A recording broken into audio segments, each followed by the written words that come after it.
Hello guys, good morning. आज हम bye advance history से वायसराय का सेकंड पार्ट करते हैं।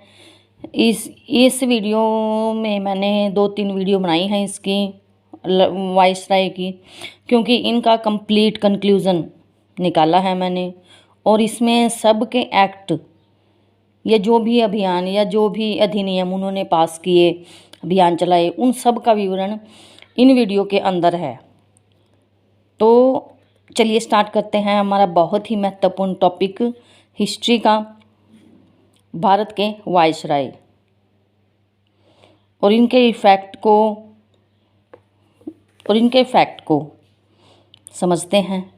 तो चलिए, लॉर्ड लैंसडाउन तक मैं करवा चुकी हूँ पिछली वीडियो में, पार्ट 1 में। तो उसके बाद हम करते हैं लॉर्ड लैंसडाउन से ही स्टार्ट करेंगे, क्योंकि उससे कंटिन्यूटी बनी रहती है और कोरिलेशन चलता रहता है। तो प्लीज़ मेरी वीडियो को सब्सक्राइब कीजिए अगर आपको अच्छी लगे या हेल्पफुल हो। तो चलिए स्टार्ट करते हैं। लॉर्ड लैंसडाउन 1888 से 1894 ईस्वी भारत और अफ़गानिस्तान के मध्य सीमा रेखा डूरंड रेखा का निर्धारण लॉर्ड लैंसडाउन के काल में हुआ है। इस रेखा का निर्धारण ब्रिटिश अधिकारी मार्टिन डूरंड और अफ़गान अधिकारी अमीर अब्दुल रहीम खान के बीच हुआ है। डूरंड रेखा का निर्धारण 1891 में दूसरा कारखाना अधिनियम पारित हुआ लॉर्ड लैंसडाउन के काल में, और जिसमें प्रतिबंध लगाया गया कि 11 घंटे प्रतिदिन से अधिक कोई भी महिला काम इन घंटों से ज़्यादा नहीं कर सकती। और एज ऑफ कंसेंट बिल, जिसके अंतर्गत उम्र बढ़ा दी गई, सहमति की उम्र बढ़ा दी गई, जिसके 10 वर्ष से 12 वर्ष कर दी। इससे कम उम्र में अगर कोई यौन संबंध बनाना चाहता है, चाहे वह सहमति से हो या ना हो, उसको गैर कानूनी घोषित कर दिया जाएगा। इससे कम उम्र में यौन संबंध बनाना बलात्कार समझा जाएगा, चाहे वह विवाहित ही क्यों न हो। जैसे हमारे भारत में पहले बाल विवाह किया जाता था, तो उसी प्रक्रिया को देखकर ये एज ऑफ कंसेंट बिल इन्होंने निकाला था। 1992 में इंडियन काउंसिल एक्ट पारित हुआ। भारतीय परिषद अधिनियम 1892, जो केंद्र व प्रांतों में विधान परिषदों की संख्या बढ़ा दी गई। यद्यपि यह वृद्धि बहुत कम थी, मतलब कम बढ़ाया था, फिर भी इन्होंने बढ़ाई तो। और निर्वाचन पद्धति की इसमें शुरुआत हुई। निर्वाचन परोक्ष था। परिषद में सरकारी व मनोनीत सदस्यों का प्रभुत्व रहा, यानी सबसे ज़्यादा सरकारी और मनोनीत सदस्य ही इसमें ऊपर रहे। वार्षिक बजट पर वाद विवाद संबंधित प्रश्न पूछे जा सकते थे, परंतु मत विभाजन का अधिकार नहीं था कि अपना कोई मत विभाजन या मत नहीं दे सकता था। नंबर 10 पर है लॉर्ड एल्गिन। ये सब मैंने जो प्रक्रिया बताई है आपको, केंद्र, प्रांतों, परिषद, सरकार, मनोनीत, विवाद, मत विभाजन, ये भारतीय परिषद अधिनियम 1892 में है, जो लॉर्ड एल्गिन के काल में लॉर्ड लैंसडाउन के काल में लगाया गया था, भारतीय परिषद अधिनियम। नंबर 10 पर है लॉर्ड एल्गिन द्वितीय। इनका कार्यकाल था 1894 से 99 ईस्वी। 11 अक्टूबर 1894 से 6 जनवरी 1899 तक ये अपने यहाँ भारत रहे। और इन्होंने कहा था, इनके बारे में कथन है कि ये भारत को ऐसे कहते थे कि भारत को तलवार के बल पर ही विजित किया, वह तलवार के बल पर ही इसकी रक्षा की जा सकती है, ऐसा इनका मानना था। इनका ही कथन है ये। और अगला है, भारत में क्रांतिकारियों की शुरुआत इनके काल में हुई, क्योंकि इनका भी है तो आप इनके कथन से ही जान सकते हो। तो इसमें पूना के चापेकर बंधुओं दामोदर हरि चापेकर, बालकृष्ण हरि चापेकर और वासुदेव ने British plague commissioner WC red को गोली मारकर भारत की प्रथम राजनीतिक हत्या की थी। और 1895 से 98 में उत्तर प्रदेश, बिहार, पंजाब, मध्य प्रदेश में भयंकर अकाल पड़े इनके काल में, लॉर्ड एल्गिन के काल में, जिसमें 45 लाख लोगों की मौत हुई। 45 लाख लोग इन कालों में मरे।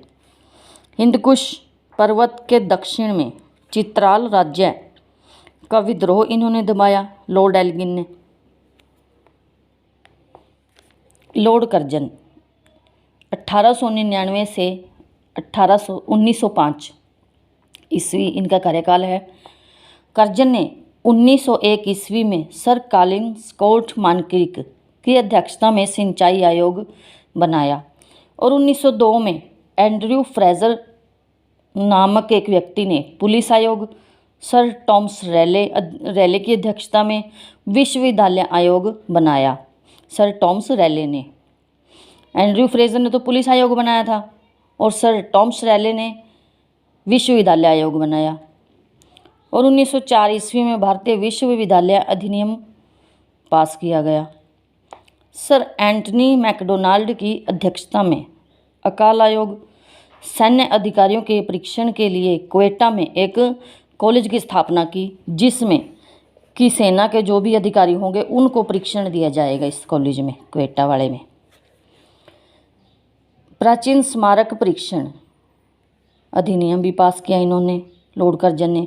1904 ईस्वी के द्वारा कर्जन ने भारत की पहली बार ऐतिहासिक इमारतों की सुरक्षा और मुरम्मत की ओर ध्यान दिया। इस कार्य के लिए भारतीय पुरातत्व विभाग की स्थापना की इन्होंने। कलकत्ता में विक्टोरिया मेमोरियल हॉल का निर्माण करवाया। भारत विरोधी कार्यों में सर्वाधिक महत्वपूर्ण कार्य 1905 में बंगाल का विभाजन था इनके काल में, लॉर्ड कर्जन के काल में। नंबर 12 पर है लॉर्ड मिंटो द्वितीय, 1905 से 1910 तक। जो आपके मन में सवाल उठ रहा होगा कि जो लॉर्ड लगाते थे, ये हर एक अधिकारी अपने आगे लॉर्ड लगाता है, तो ये सबसे ऊपर समझते थे अपने आप को, सबसे ऊपर लॉर्ड यानी भगवान। ये एक उपाधि थी, ये जो अक्सर अंग्रेज अधिकारी इसको लगाते थे। तो आगा खां और सलीमुल्लाह खां के द्वारा ढाका में 1906 में मुस्लिम लीग की स्थापना हुई। 1906 में मुस्लिम लीग की स्थापना हुई। नेक्स्ट है 1907 में सूरत अधिवेशन में कांग्रेस का विभाजन हो गया। सूरत अधिवेशन में हुआ था कांग्रेस का विभाजन 1907 में। 1909 में मार्ले मिंटो सुधार लाया गया। ये मार्ले मिंटो सुधार क्या था? मुसलमानों के लिए अलग से चुनाव की व्यवस्था करना। तो लॉर्ड हार्डिंग द्वितीय हैं नंबर 13 पर। 1910 से 1916 ईस्वी तक इनका कार्यकाल था। महत्वपूर्ण घटनाएं इनके काल में जो हुई, ब्रिटेन सम्राट जॉर्ज पंचम का भारत आगमन हुआ। भारत आए जॉर्ज पंचम ब्रिटेन सम्राट। 12 दिसंबर 1911 को दिल्ली में भव्य दरबार का आयोजन किया। बंगाल विभाजन को रद्द करने की घोषणा की इन्होंने और 1911 में राजधानी कलकत्ता से दिल्ली स्थानांतरित की। ये सभी घटनाएं 1911 की हैं, ठीक। और 4 अगस्त 1914 को प्रथम विश्व युद्ध प्रारंभ हुआ और तिलक व एनी बेसेंट ने होम रूल लीग 1916 ईस्वी में लॉर्ड हार्डिंग को बनारस हिंदू विश्वविद्यालय का कुलपति बनाया 1916 में। और 1912 में क्रांतिकारी रास बिहारी बोस द्वारा हार्डिंग पर दिल्ली में बम फेंका गया, जिससे वह घायल हुआ था। आपकी कोई भी क्वेरी हो इससे संबंधित अलग से, तो प्लीज़ मुझे कांटेक्ट कीजिएगा और बताइएगा कि ये अच्छी है या बुरी है, या मैंने जो कंटेंट इकट्ठा किया है वो आपके लिए हेल्पफुल है या हेल्पफुल नहीं है। तो इफ़ यू लाइक, डिसलाइक और लाइक, इफ़ यू वांट, ठीक है।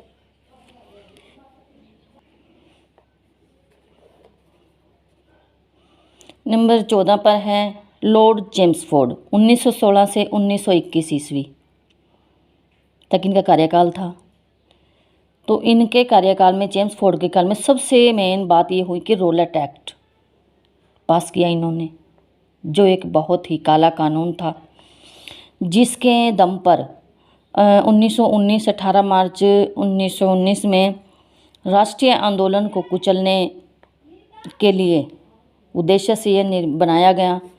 उसको काला कानून भी कहा गया। और बिना किसी का नाम जानने कि कौन शिकायत कर रहा है कौन नहीं, जेल में डाल देते थे लोगों को। ये तक नहीं बताते थे कि किसने उनका नाम लिया है और किस प्रकार की इनकी शिकायत पर आपने हमें गिरफ्तार किया है। तो इसी के कारण इसको काला कानून कहा गया है। बिना अदालत के मुकदमा चलाते थे ये इस एक्ट के थ्रू, यानी कोई भी अदालत में, किसी भी अदालत में इसकी सुनवाई नहीं होती थी रौलट एक्ट की। सर सिडनी रौलट के नाम पर यह बनाया गया। और सेडिशन समिति की सिफारिशों पर, सरकारी नाम इसका था, सेडिशन समिति थी एक, उसकी सिफारिशों पर इसका नाम रखा गया अराजकता व क्रांतिकारी अपराध अधिनियम 1919। मुख्य बातें थी इसकी कुछ। प्रथम विश्व युद्ध में इंग्लैंड की विजय हुई और इसी विजय के उभार में आकर इन्होंने रौलट एक्ट की घोषणा कर दी, यानी अपने ही दम पर सिर्फ उच्च न्यायालय स्थापित बिना जूरी की सहायता के, यानी कोई जूरी नहीं लगती थी, किसी भी जूरी में आपको जाने की ज़रूरत नहीं थी, और बिना उच्च न्यायालय के सुनवाई करने का अधिकार प्राप्त हो गया उच्च न्यायालय को। और बलपूर्वक प्रेस की स्वतंत्रता का अधिकार छीन लें।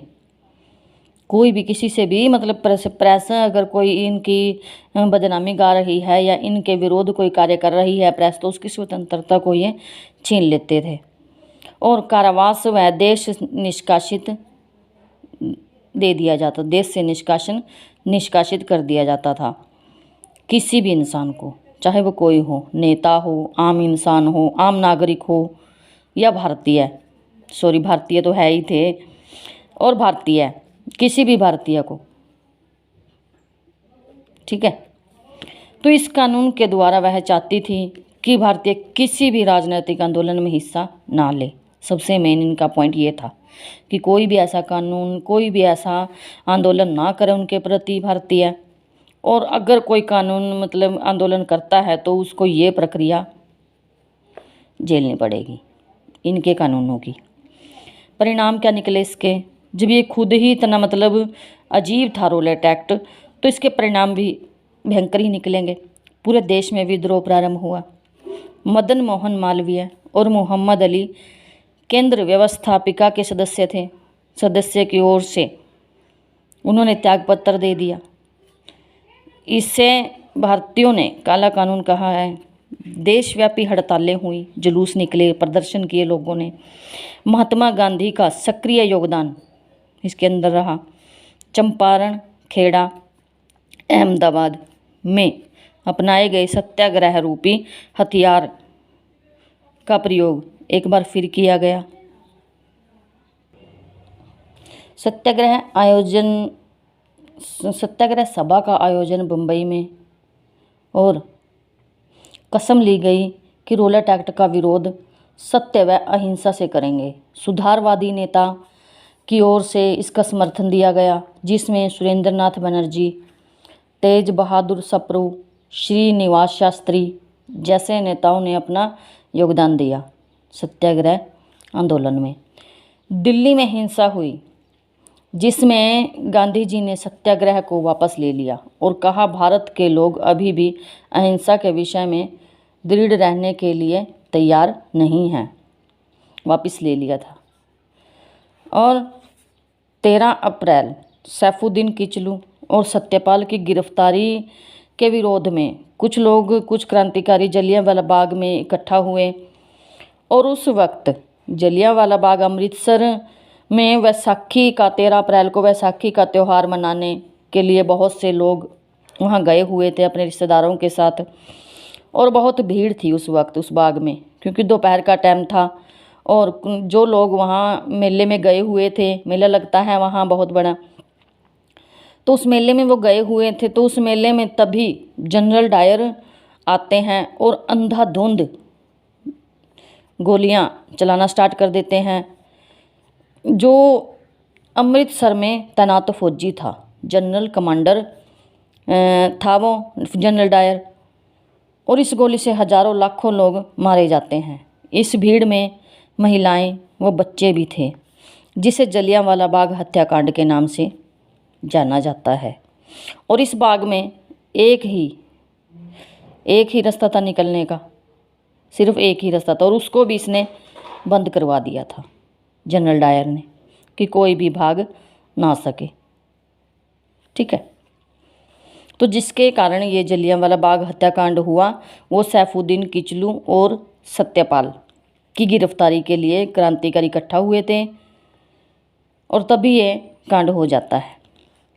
ठीक है, भारत सरकार अधिनियम 1919 या मॉन्टेग्यू चेम्सफोर्ड सुधार लाया गया। 1916 में पूना में धोंडो कर्वे केशव द्वारा महिला विश्वविद्यालय आयोग की नियुक्ति हुई। 1917 में शिक्षा पर सैडलर आयोग की नियुक्ति की गई। 1920-21 में खिलाफत आंदोलन, 1920 की शुरुआत तृतीय अफगान युद्ध इनके समय में हुआ। भाई लिखाई थोड़ी सी मेरी ख़राब है, sorry for this. Sir SP Sinha, फिर SP सिन्हा बिहार के पहले भारतीय गवर्नर जनरल बने। ठीक है, लॉर्ड रीडिंग 15 नंबर पर है। लॉर्ड रीडिंग क्या क्या रीड किया इन्होंने, देखते हैं। लॉर्ड रीडिंग 1921 से 1926 ईस्वी तक इनका कार्यकाल था। गांधी जी द्वारा चलाया गया पहला असहयोग चोरा-चेरी घटना 1922 में इनके काल में हुई, जो लॉर्ड रीडिंग के समय में स्थगित कर दिया था।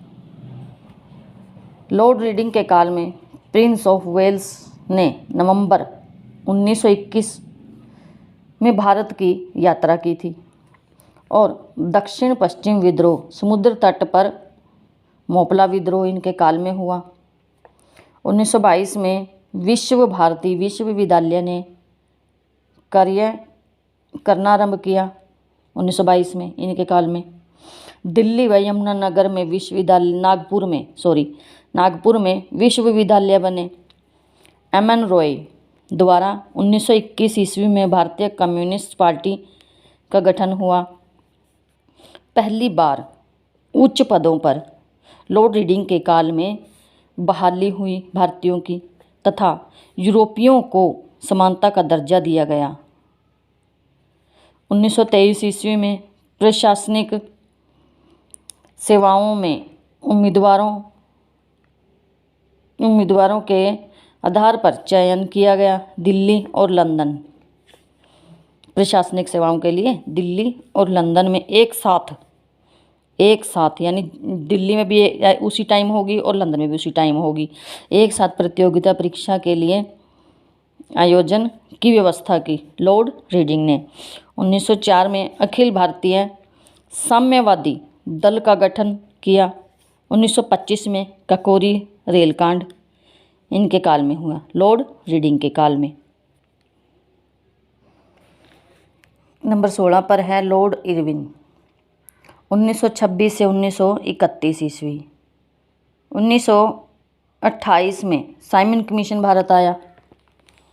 1928 में साइमन कमीशन भारत आया, और 6 अप्रैल 1923 में सविनय अवज्ञा आंदोलन, दांडी मार्च के बाद हुआ था। ये दांडी मार्च पहले हुआ था, गांधी जी द्वारा प्रारंभ किया गया था सविनय अवज्ञा आंदोलन।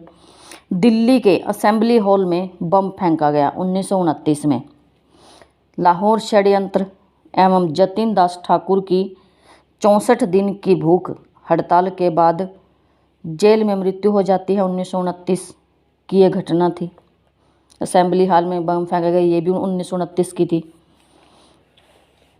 और 1929 में ही लाहौर अधिवेशन में कांग्रेस ने पूर्ण स्वराज्य की मांग की, यानी हमें पूर्ण स्वराज्य चाहिए, कोई शासन में हिस्सेदारी नहीं चाहिए हमें सिर्फ पूर्ण स्वराज्य चाहिए। 1930 में प्रथम गोलमेज सम्मेलन का आयोजन किया गया। 1931 में 5 मार्च को गांधी इरविन समझौतों पर हस्ताक्षर किए गए। गांधी इरविन समझौते पर हस्ताक्षर हुए और साथ ही सविनय अवज्ञा आंदोलन वापस ले लिया गया, गांधी ने वापस ले लिया। और लाहौर अधिवेशन, ये वाला है लाहौर अधिवेशन, 1929 में था ये। कांग्रेस का वार्षिक अधिवेशन आयोजित अध्यक्षता जवाहरलाल नेहरू ने की थी। रावी नदी के तट पर तिरंगा फहराया था जवाहरलाल नेहरू ने। 31 दिसंबर 1929 को नेहरू रिपोर्ट को पूरी तरह निरस्त किया गया और पूर्ण स्वराज्य को अंतिम लक्ष्य बनाया गया। यानी जो नेहरू रिपोर्ट बनाई थी नेहरू ने, उसको पूरी तरह ख़त्म कर दिया गया कि मान्य नहीं है, ये मान्य नहीं है। और 26 जनवरी 1930 को स्वतंत्रता दिवस का प्रस्ताव पारित किया गया, 1930 को। भाई ये हैंडमेड नोट्स हैं, तो इसमें मैंने पूरा कंक्लूज़न निकाला है वायसरायों का। तो प्लीज़ लाइक कर दीजिए,